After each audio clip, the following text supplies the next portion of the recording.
Football fans, let's go. Super Bowl 58 is the biggest game of the season, and it's finally happening, which means this is the last weekend of the year to get your football bets in. So we've teamed up with DraftKings, the official daily fantasy partner of the NFL. Right now, new customers can bet just $5, and get $200 in bonus bets instantly. And all customers can bet on Super Bowl 58, and they get it matched in a bonus bet as well. So download the DraftKings app now. You can sign up using my promo code, BullyBall, your shot at the crown. Wondering what you can use your $200 in bonus bets on? Well, combine multiple bets together from Super Bowl 58 for a shot at an even bigger payout. Download the DraftKings Sportsbook app. You can get a new customer bonus. Use my promo code BullyBall and bet just $5 on any wager and get $200 in bonus bets instantly. And all customers can bet on Super Bowl 58 and get it matched in a bonus bet themselves. That's promo code BullyBall, only at DraftKings Sportsbook. The crown is yours.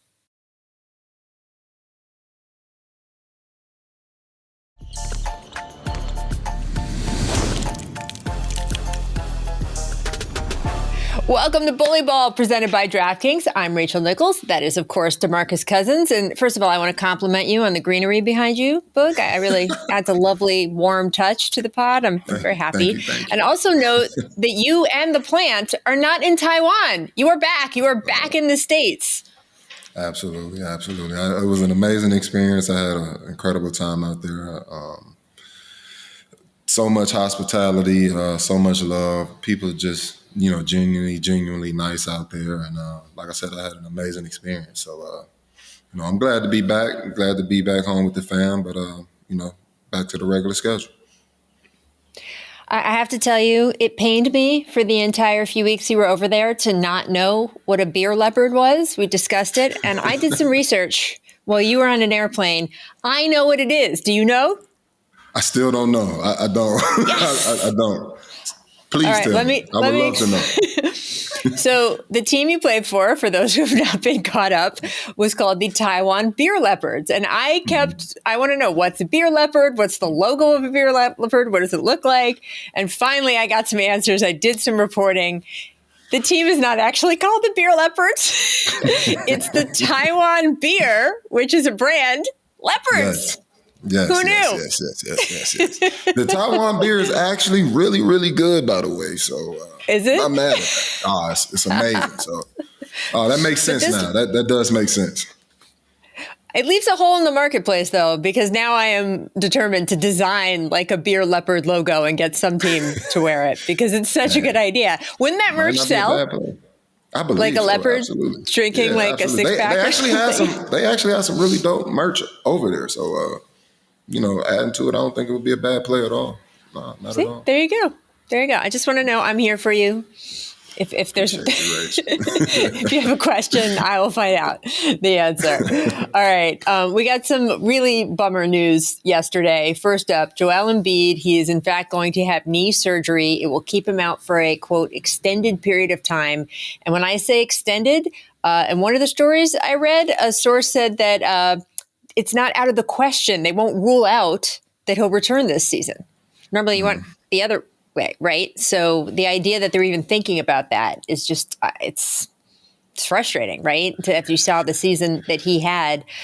If you look at the turn of events that led up to this, he got hurt at the end of a game against the Warriors, clearly having trouble with it in the next game that they played. I think it was against the Pacers. And then the next game after that was that game in Denver where he sat out. And you remember just the absolute furor around the league, on the internet, everywhere was, people calling him a coward because he hadn't played Nikola Jokic in Denver since 2019. There was a ton of question marks now against, did he even belong to still be in the MVP race? It was a lot. It was a lot. And Joel, as we know, is very online. He pays attention to what's on Twitter and Instagram and TikTok and all that stuff. He loves to chip in himself sometimes. So I'm sure he heard all of this stuff. People questioning his manhood, questioning how he was as a player, not saying he was like the old players, who used to play the 82 games and all that. So then he went out and played on it. And of course, tore his meniscus. So I guess, Boogie, what I want to ask you is, what kind of pressure Do you feel he felt he was under? Do you think it had a role in him actually playing that last game? I absolutely think it played a role in it. Like you said, he is a guy that pays attention to what's being said, and that's not always a bad thing. Some guys enjoy the criticism. The criticism, allows you to, kind of put that fire underneath you to, play better or reach that goal. Yeah, Michael Jordan, right? Famously read everything. Absolutely. But it is a very unfortunate situation, and it goes back to the 65 game rule. I believe Joel was the front runner for another MVP season. And, it sucks that it had to end this way. And at the end of the day, Joel playing 50 games and completing the season is not only better for the league, the fans, but also for the Philadelphia organization. I'd rather have a Embiid playing 50 games compared to one pressing to meet a 65 game criteria and possibly have these type of results. Like I said, it's very unfortunate. I mean, and you understand why the league is trying to do it. You're trying to put a Band-Aid over something that's been an issue for the past couple of years. So I think they're going to continue to try to experiment with this, or I would suggest that they try to keep experimenting with it, just to try to find the perfect mixture for not only the players, but for the fans as well. We all want to see the big fella on the floor. Like I said, it's better for the NBA. It's better for the fans. It's better for the game in general. So this is an unfortunate situation, and we got to go back to the drawing board and figure out what's the best balance for these players and these fans. Yeah, I mean, I've been on my soapbox about this since when they passed the rule last year, talked about it again at the beginning of the season. I don't understand this, not because, as you said, I understand why they want to curb load management. I understand the fans who are so frustrated when they buy a ticket to see someone and they don't show up, all of those things.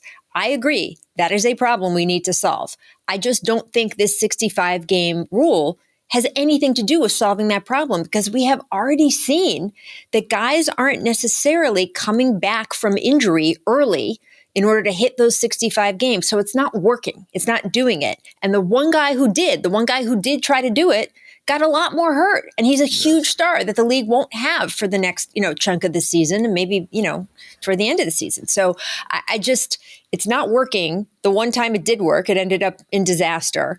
And, I think the people who are like, oh, if he doesn't play 65 games, he shouldn't be considered anyway. That's possibly true, but there is a difference between having a hard mark that's in your head that everyone is talking about all the way around you all weekend. You're getting all this pressure versus just the idea that, hey, the fewer games you play, the less you'll be in contention for MVP. It's very different to me if it's a hard and fast number. And of course, he wouldn't have been considered for MVP if he played, 58 games, 50 games.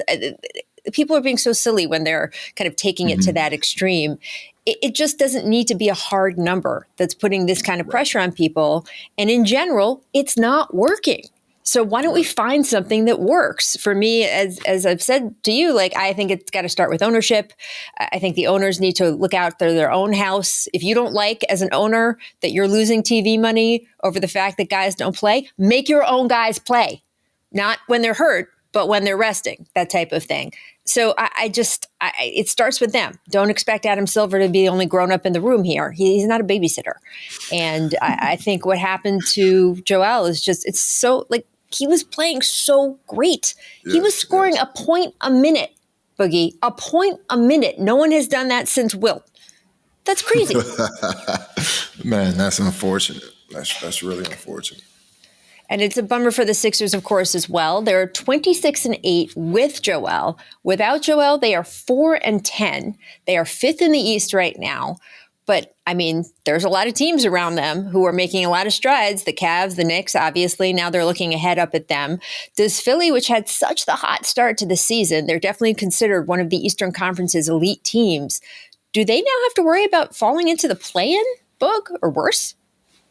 Absolutely. I mean, the record speaks for itself. They're 4-10 without the big fella. So it's definitely a cause of concern. And they're going to have to make some moves to just keep this team afloat till the big fella returns, if he even returns. So it's definitely something that they need to, put some urgency behind. And, now it kind of changes the whole trajectory of their season, because obviously you can make moves that fit well with Embiid on the floor. But now you have to make a move just to keep the team afloat while Embiid is absent.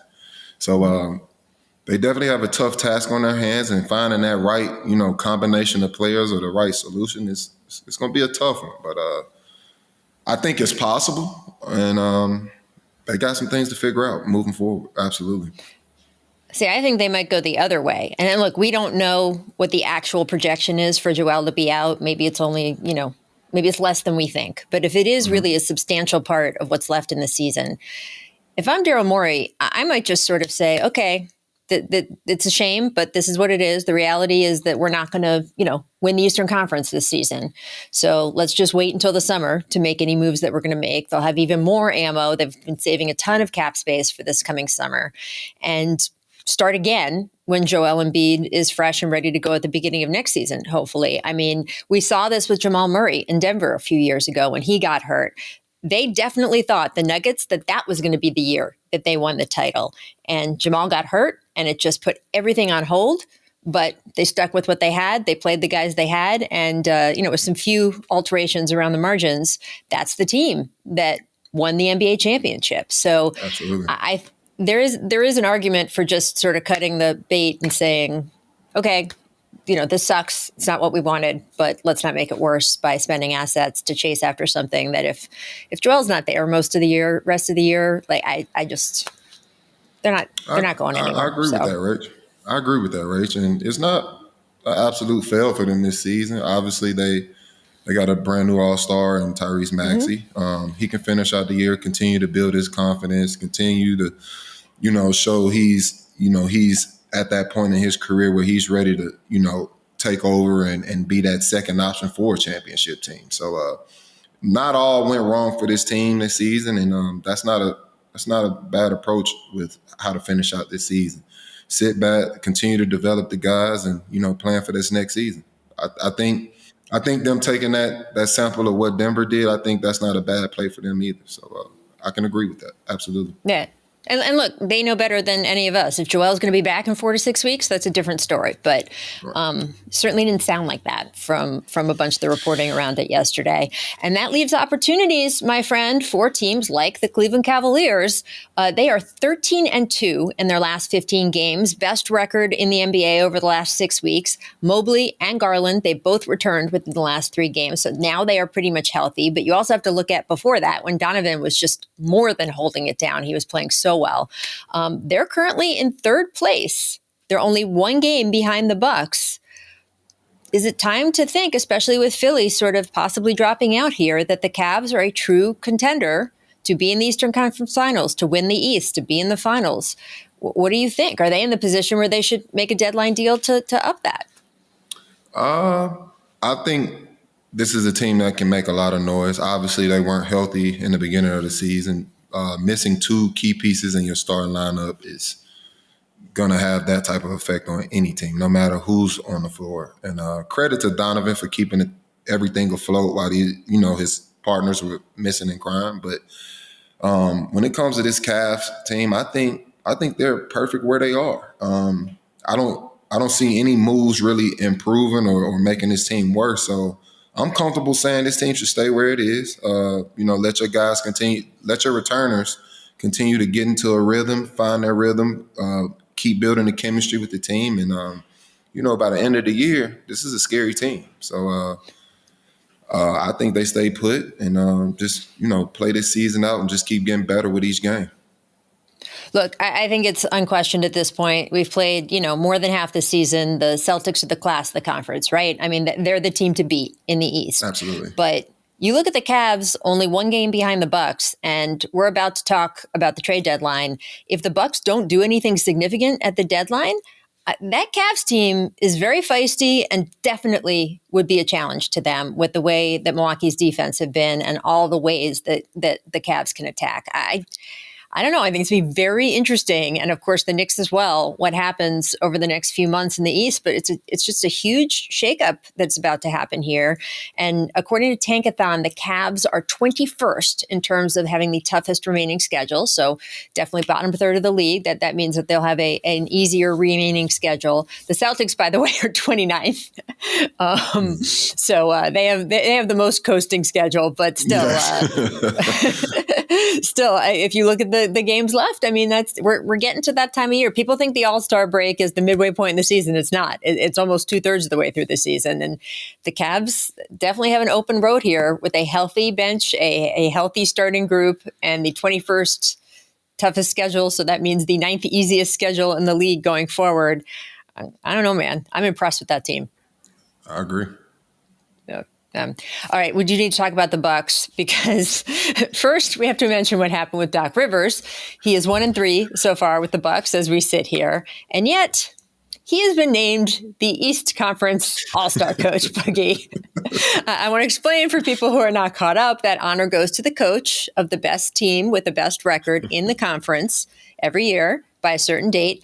But the exception is if you coached in the previous year, you don't have to do it again because coaches actually like having that week off. So Boston staff, they would normally be named the coach of the Eastern Conference team this year, but they actually did it last year. So then it falls to the coach of the next team in the standings, which, as we just said, is Milwaukee. That is how Doc got the honor. It is, of course, on the basis of Adrian Griffin's work.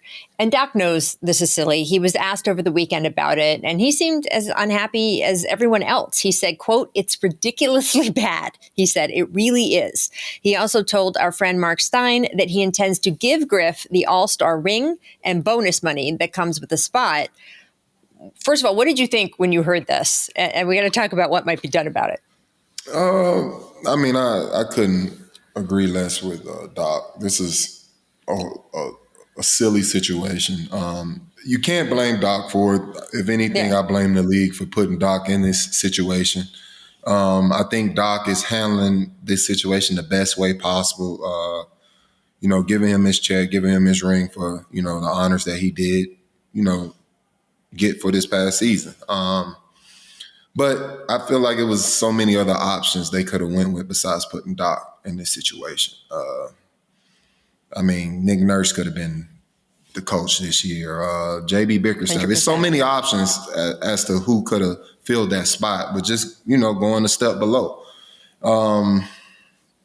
Like I said, I think Doc handled it the best way possible, but they definitely put him in a situation to where it makes him be the scapegoat or look like the bad guy. And that's just not the reality of the situation. Yeah, it's super unfortunate. And I know what the rule is, and I just talked about it. The rule is you go to the next team down and the coach of that team. But I think this is the kind of year where it's an odd situation and you have to make an exception. And if I had been in the league office, I would have, had a phone call with Doc first. If he was going to be like, "No, I deserve it. It's mine. Maybe you don't touch it." But of course, that's not how he was going to be. We all know Doc Rivers. He wouldn't want to do something like that. I agree. He's very genuine in this. And maybe you step in and say, great, because of the unusual circumstances, Boston's coaching staff is not going because of the rule. Milwaukee's coaching staff is not going because the head coach who earned the honor is no longer with the organization. So we are going to the next team. And as you said, JB Bickerstaff would love that honor, right? And he's earned it considering all of the work and sweat. He is, exactly. I mean, this guy has been a stalwart on coaching staffs around the league and then done the work with Cleveland. I mean, he's been so impressive on that team that, as you remember, had gone through a bunch of coaches before him, and he gave them stability. He's worked so well with the young players. He deserves something like this. And I just think it's a shame that there couldn't be an alteration there. Is there anything in the All-Star game that you need to see, rules changes, anything else like that besides the coaching thing this year? I just believe something has to come into play to where it's a little more enjoyable for the guys that do make All-Star, because a lot of things go on behind the scenes that, the average fan and average person doesn't know about or isn't aware of. For those guys that, what kind of stuff, Bug? Tell us. it's a lot of work, and especially for it to be a time period of where guys are supposed to be resting and preparing to, come back for that second half and finish out strong. So it to me, it's just kind of weird how you earn this all-star nod, but then you get even more work just to go back into the season and start work again. So, but while everybody else is resting, it's kind of a weird dynamic. Yeah. And I can remember my situation with the year I got traded from Sacramento to New Orleans, and I remember telling Steve, I don't want to play this weekend. Like I'm tired from the season. I want to rest up and be ready to go for the second half of the season. At the time, the Kings were a game and a half out of the playoff spot. So my whole mindset was, and we had pretty easy schedule going into the second half. So my mindset was, we're about to make this late push and we're going to make the playoffs. So for it to be that type of a situation where I just have to totally remove myself from the weekend just to be ready for the second half, like it has to become some type of balance for these all-stars. So I would say that's probably one of the biggest things. And I'm pretty sure every other guy that's earned that honor could, speak on my behalf or speak on their own behalf when it comes to just finding a way to get a little more rest and having a little more of an enjoyable weekend. I get that. I get that completely. And it does put guys who have earned the spot in a weirdly unfair disadvantage. So I don't know what they would do about that. I do think the All-Star game and All-Star weekend in general, because it's become this just sort of big traveling circus show, is good for the league. I think people love, the NBA is a star-driven league. We love seeing the stars. We would like a more competitive game. They've, of course, gone back and forth with the Elon ending, and then it did work, and then it didn't work, and now they're back to East and West, and the picking of the teams did work, and then it didn't work, and all the stuff. But, we've talked for years about doing a one-on-one kind of thing. Tracy McGrady, our teammate here, has a one-on-one league who, he's been talking about how he could bring that to All-Star Weekend. I understand that guys don't want to get embarrassed, but when we talk about, what the old school players would do versus what these players would do, I get it. We all want to talk about, Michael Jordan played 90 games out of 82, whatever. But you know what else he did? He competed in the All-Star game. He competed in the dunk contest. Like, Boogie, you tell me, why do players not want to put anything of themselves on the line in a game like this? Why can't it just be fun? I honestly, my reason behind it, I would blame it on the fatigue, on what I just said earlier. It's so much that goes behind the scenes of an All-Star weekend. It's so much work outside of, the dunk contest, the three-point contest, the All-Star game. Like, that's the end of the day when those things occur. It's so much true. Things in between between the appearances, the meetings, the media stuff. Like, it's constant things, and it's not a situation where, you just want to continue to just miss out, because that's not good for business. These things push so many other things that go into this business. So, you appearing at these different stops, these parties, these business meetings, these photos, it's all of these things. It's only a push for the NBA. So obviously you got to understand the business side of it, and all of that comes with it. And that's kind of where I'm asking, where's the balance as far as it being an enjoyable weekend for these all-stars, and also being able to catch up on rest to not only give 100% effort during the all-star weekend, but also be ready to come back and finish out strong going into the second half of the season.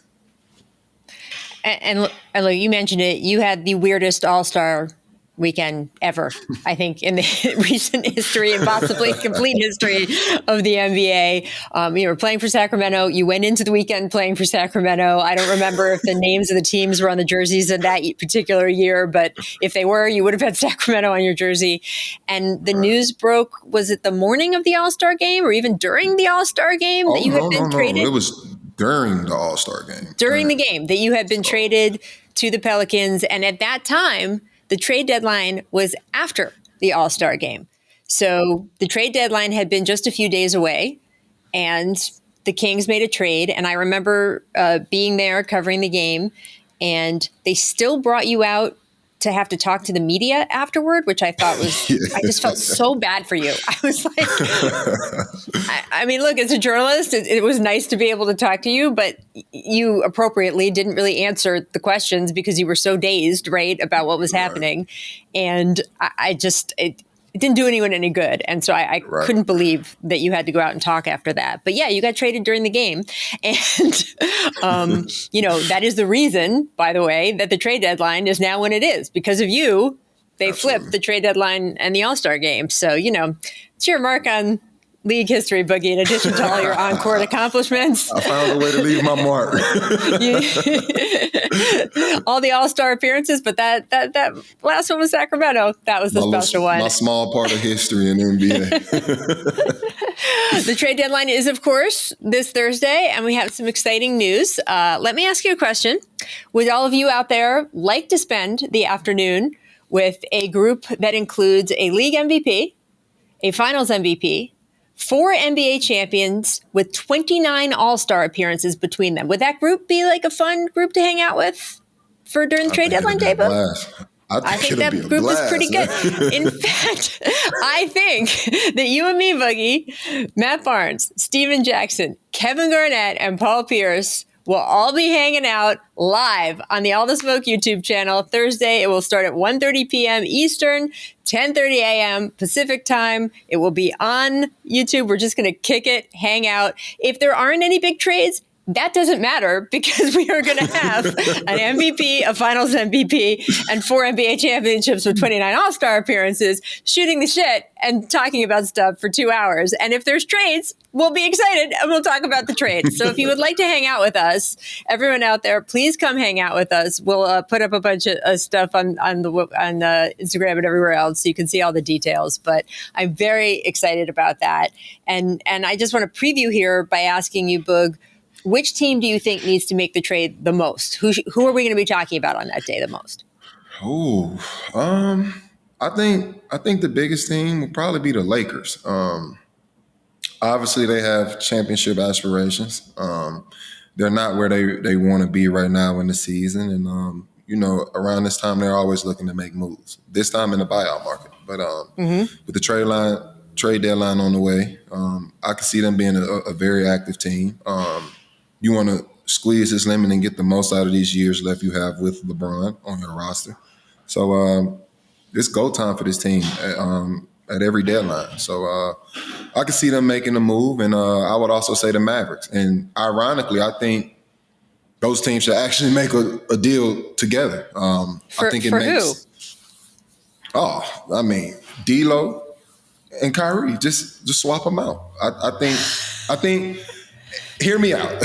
Hear me out. That's not good for Dallas. I think it is. I think when it comes to D'Lo, I think D'Lo gives that dynamic of, kind of that Jalen Brunson, Luka combination. I think Luka is at his best when there is another lead guard next to him.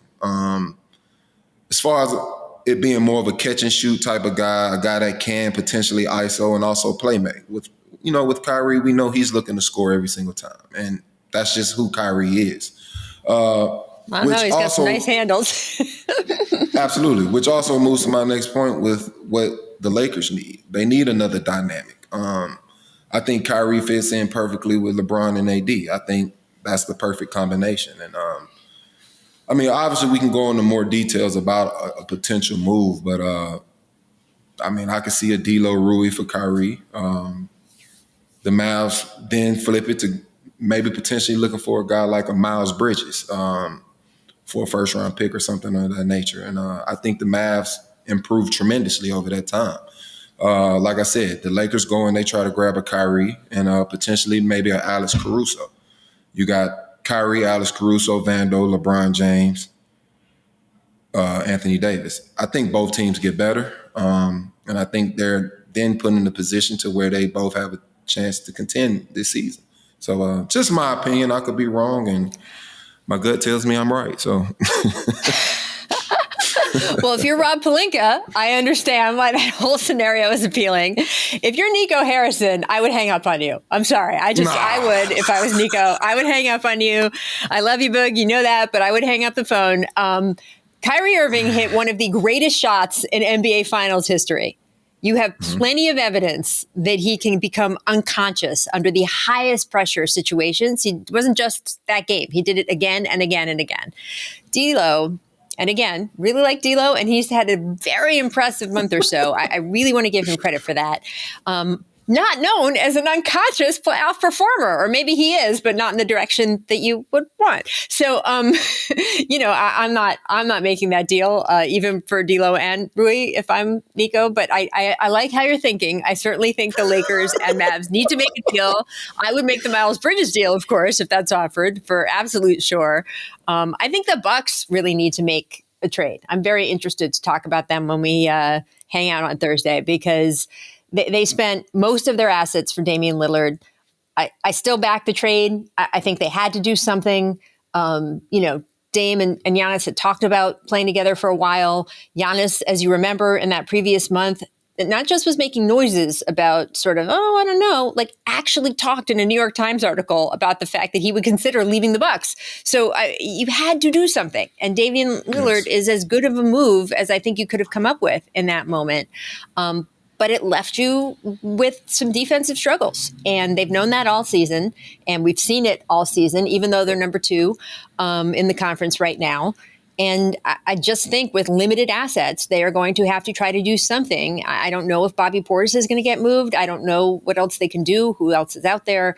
Everyone's looking for a player that can, stand up defensively and still be a contributor on offense. So it's going to be a hard task, but that's my level of interest. That's where I want to see for sure. But yeah, look, if that Lakers Mavs trade happens, Boogie, I will give you like a crown. I will give you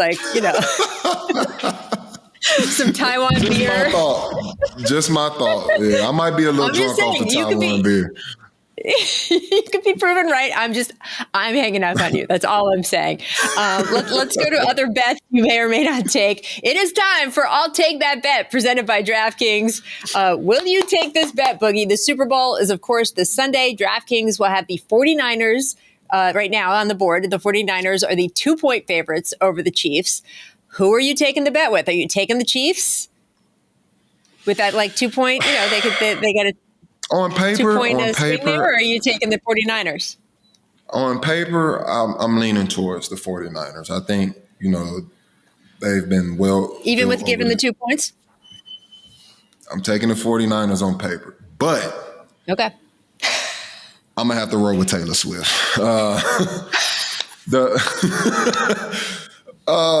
Just the headlines, the amount of attention this lady is receiving. The Super Bowl has basically become about her. I don't know what kind of behind the scenes business is going on with this Taylor Swift and NFL combination, but I'm gonna lean with Taylor Swift because this is getting out of hand right now. But I think I'm gonna go with Taylor Swift on the win. That's just my opinion. I don't know if she's on the DraftKings betting board, but to you, she should be. It should just say 49ers versus Taylor Swift. 49ers versus Taylor Swift for sure. All right. I by the way, I'm going to stand up. I think that the flack that Taylor Swift has gotten has been ridiculous. It is not her fault when the camera goes on her. It is been good for everyone.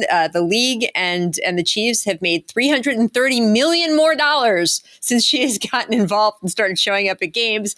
It's been great for the level of interest with non-traditional NFL fans, and the fact that some NFL fans, have to see her face 3 or 4 times a game. It's not actually as much. It was at the beginning, but it's not actually as much as people say it is right now. You can tough it out. You'll be okay. Drink a beer. Do something. And those 3 or 4 seconds she's on the screen a few times during the game, it's okay. You don't need to see the replay for the 6. Well, no, each time. They don't show her for 5 minutes each time, right? They flash to her. It's maybe I don't know, 6 seconds, whatever it is. And then they go back to the game. You're not having your life interrupted every time they go to her, is my point. It is when you're watching this game to watch football. You're not here to see Taylor Swift. So in a way, you are interrupting my day. Like, okay, I came to watch football. When LeBron James shows up, right, at an LA Rams game, like, you show him. In fact, they show him one or two times. No, they never show him more than LeBron one swag time. surfing. Like that doesn't happen. Like that does not happen.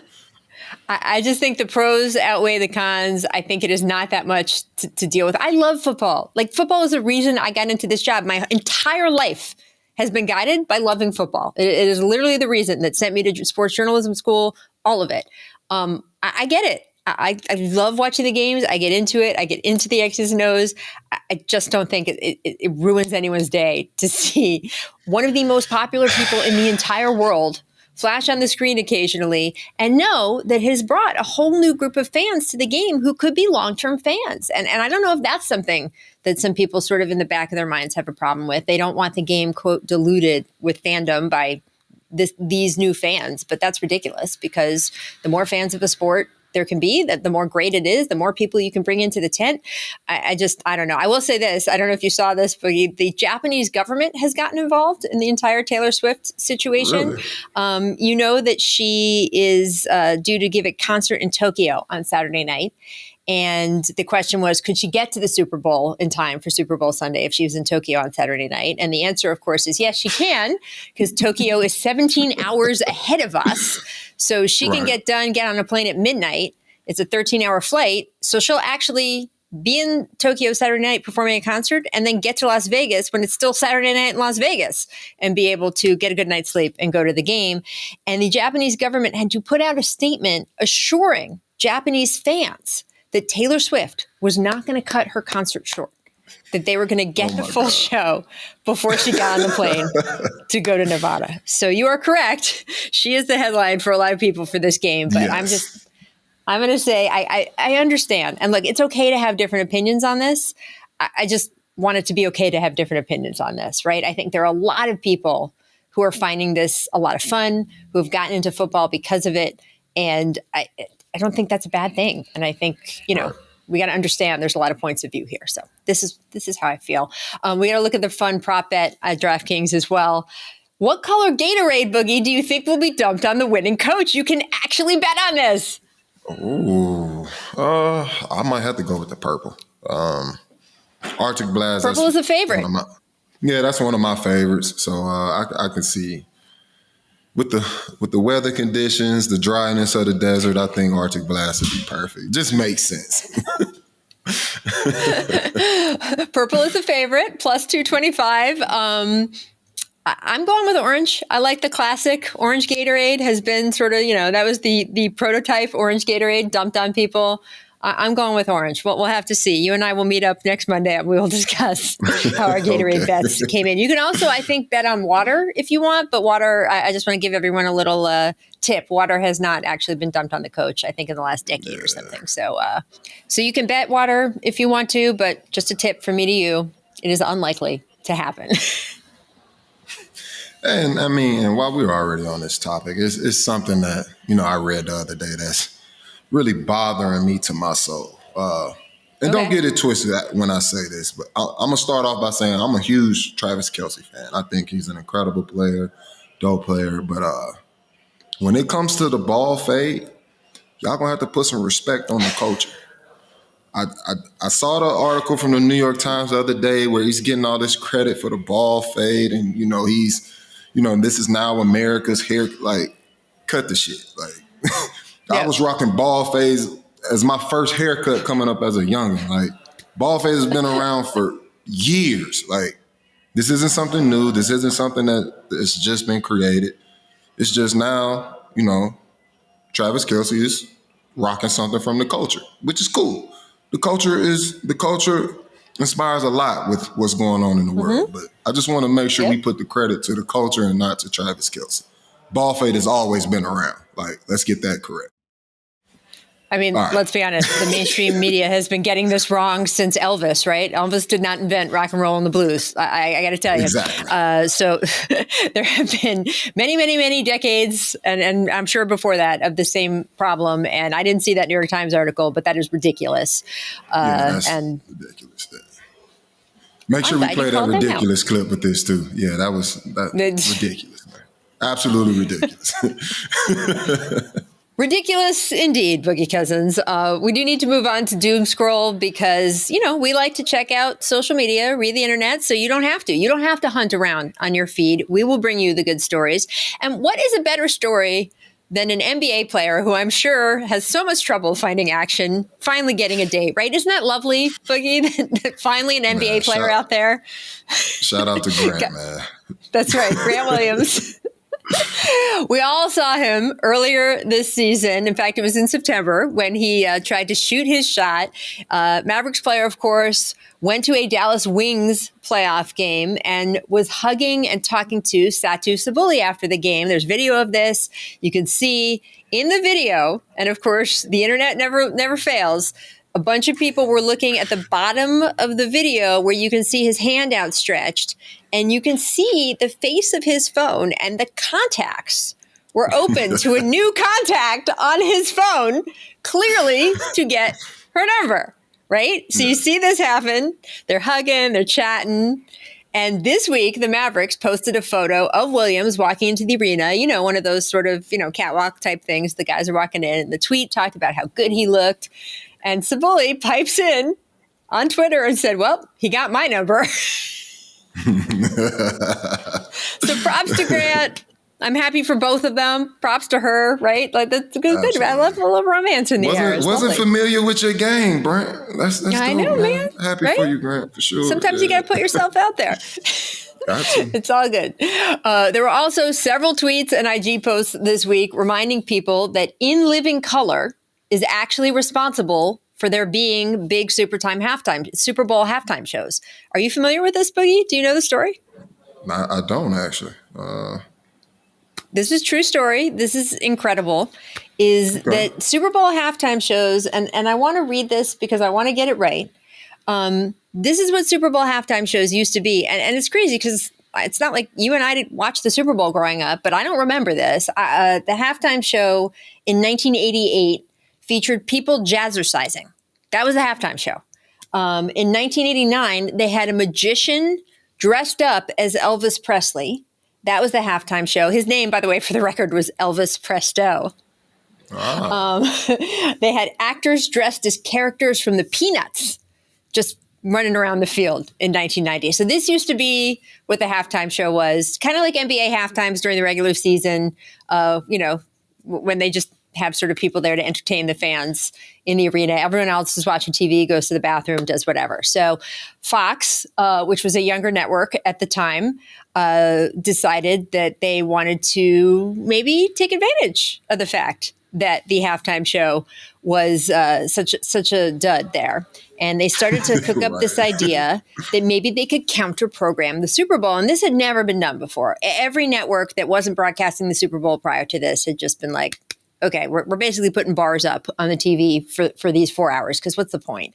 And Fox, who was a little bit of a rebel in the game at that point, decided that they could maybe get some viewers. Apparently, Damon Wayans was part of this decision going to them, and an executive sort of was noodling around with it. And so both of them had the idea and sort of went forward here.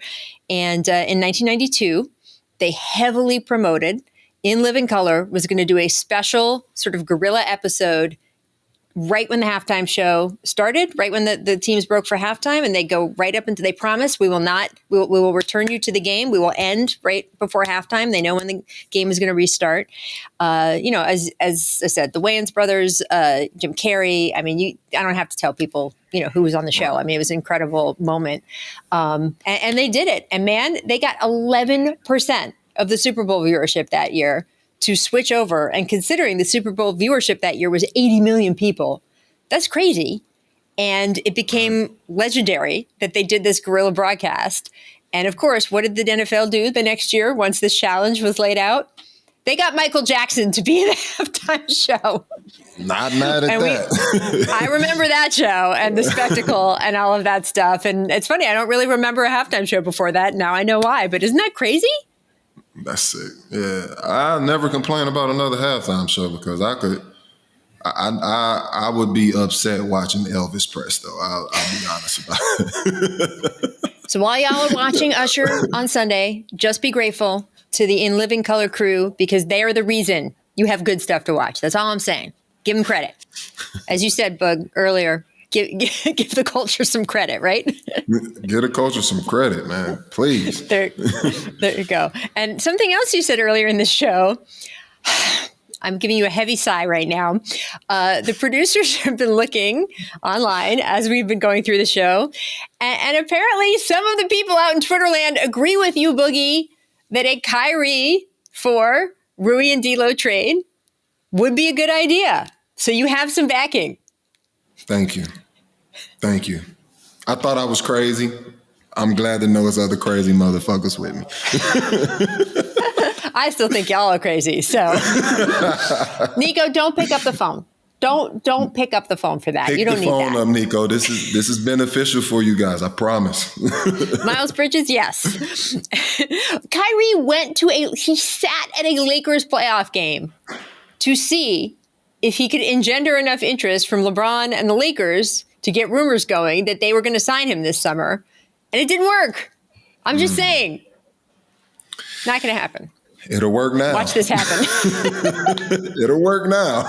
No, they said it's not going to happen. All right. You can catch all episodes of Bully Ball on the DraftKings Network. I'm excited about that. The Alt Smoke Productions YouTube channel. And of course, wherever you get your podcasts.